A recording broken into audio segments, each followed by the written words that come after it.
Bonjour et bienvenue à cette édition tout en images du 1245. Nous l'ouvrons avec l'échange que nous avons eu avec Madame Florence Radjan, directrice générale du Millennium Challenge Account Côte d'Ivoire, l'entité en charge de la gestion du programme Compact initié par les États-Unis et qui consiste en un don au pays pour des projets qui iront en faveur de leur population.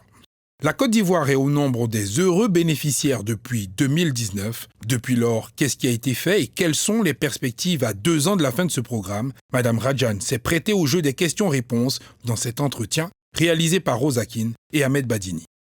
Alors, le Compact, c'est le nom qu'on donne à ce programme qui est exécuté sur la base donc, du don du peuple américain à la Côte d'Ivoire.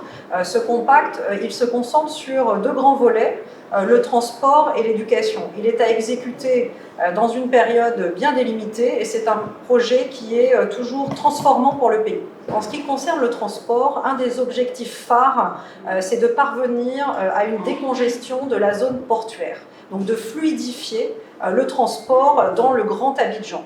En ce qui concerne l'éducation, nous avons d'abord un volet éducation secondaire, où nous allons construire des collèges de proximité dans 2 régions pour rapprocher l'école des foyers et améliorer la qualité de l'éducation, mettre en place un nouveau paradigme, un modèle nouveau de centres de formation professionnelle qui vont permettre cette fois une meilleure adéquation entre les besoins des entreprises en matière de compétences et les formations qui existent aujourd'hui, de telle sorte qu'on puisse contribuer de manière forte à une meilleure employabilité des jeunes et à une meilleure compétitivité des entreprises. Nous avons en 3 ans déjà mis en place un certain nombre de réformes avec les entités gouvernementales avec qui nous travaillons main dans la main.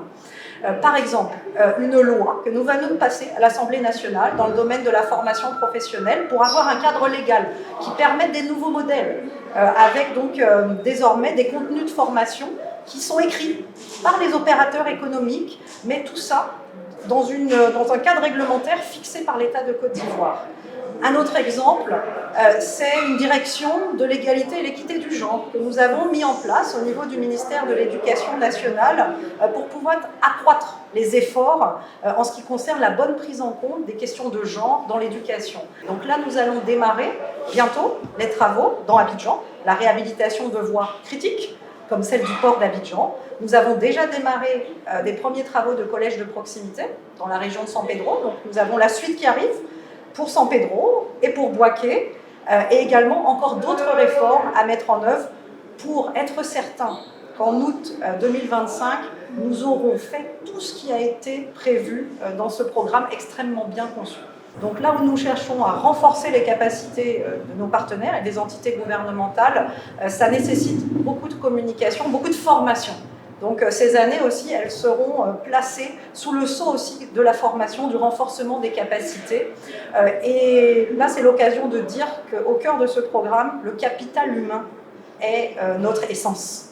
Et c'est ce capital humain qui est cher à son Excellence le Président Alassane Ouattara. Et c'est pour ça aussi que nous avons appelé MCA Côte d'Ivoire Laboratoire d'Excellence. Donc c'est vers ces objectifs que nous nous tournons tous. Et je pense que nous sommes engagés, en tout cas, pour que tout soit satisfait. C'est la première fois que la Côte d'Ivoire a obtenu ce don des États-Unis.